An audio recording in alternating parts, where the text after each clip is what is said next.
Hi there. Welcome to my views and news. Two new stories. Firstly, what I predicted about confrontation between Jawar and Prosperity Party leaders is now happening. War of words now just starting between the two camps, led by Jawar and PP leaders, it seems. Second, before that, viewers, a correction or an update, you can say. Last night, I talked about the news of the death of a Fano commander, Ajabe Baleo Gabriel, who is operating in the Gujam zone of the Amhara region. But I said that still evidence is missing. It is being claimed by some people, including Prosperity Party backed activists.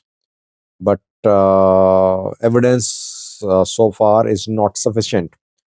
Uh, Ajebe Baleo talked to some sources and he confirmed that he was alive, he was safe and sound. So the news about the death of Ajebe Baleo was not true. He is alive.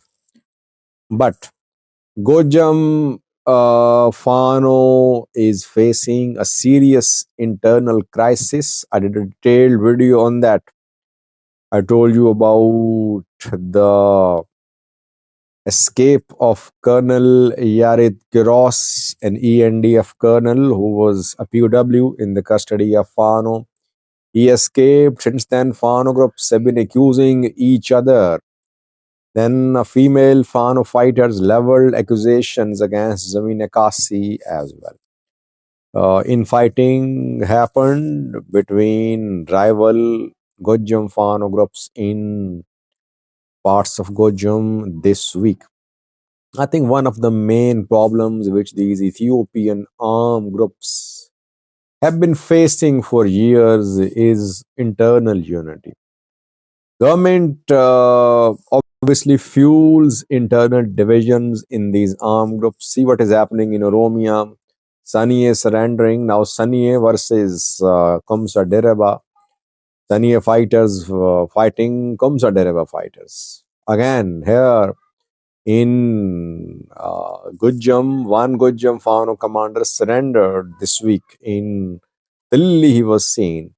And Asras Mare Damte Zameen Kasi group is fighting fighters of other Fano groups in Gujam. This is how these Fano groups weaken, these armed groups weaken themselves, because either due to mistakes made by them, they create divisions, or new commanders try to emerge, and sometimes government backs divisions as well. But internal divisions are a serious obstacle to the progress of the Ethiopian armed groups. In other words, it seems that a war of words is starting between Jawar Mohammed and Prosperity Party leaders.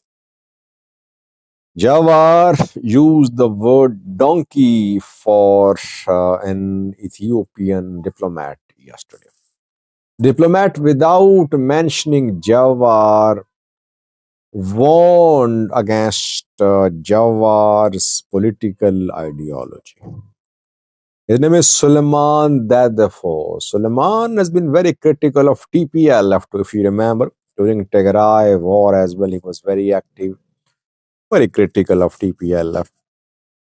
Staunch member of the ruling party. Suleiman Dadefo, in a post, without mentioning Jawar, questioned new political ideology being spread. Obviously, he was talking about Jawar, because when people talk about political ideology, they don't talk about Fano or Ola. So Suleiman Dadefov, without mentioning Jawar, criticized Jawar. He said that the new ideologies could risk the lives of people. People could die. These people who have these ideologies basically want to create divisions. They have wrong political ideas and they have not learned from past mistakes. That is why people should be careful. They should not be given a chance to create divisions. Therefore, was definitely talking about Jawar. Jawar then responded. He used the word donkey and he quoted Suleiman Dadefo's social media post as well. Not surprising, I predicted that this week that you will soon see start of war of words between Prosperity Party leaders and Jawar Mohammed's loyalists. And you'll see other developments unfold too in coming days. Jawar supporters in Ethiopia will have to be very careful. A political battle has begun. Any attempt by Jawar to organize his supporters in Oromia will definitely be countered by the Ethiopian federal government. Intelligence agencies reportedly are active. Prosperity Party lower level officials are being instructed to be alert. PP is going to hold its General Congress uh, this week. One of the main agenda points is the reactivation of Prosperity Party to ensure its grassroots presence so that Jawar won't be able to organize chaos. Hard times ahead for Jawar supporters. He has huge following in Oromia. So far, it's a silent support base. Social media support, silent support, we can say. This silent support can definitely turn into street support for Jawar. Prosperity Party has realized. That is why PM Abiy held a meeting of PP leaders and then they decided to hold a party congress, which will start, I think, this week.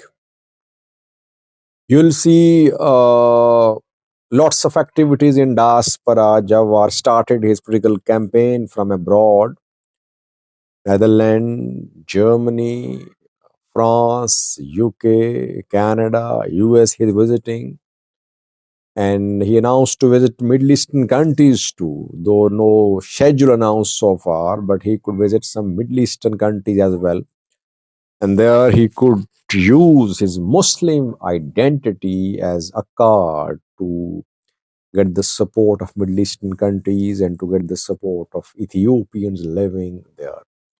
Basically, we are seeing the start of a political campaign between Jawar and Prosperity Party.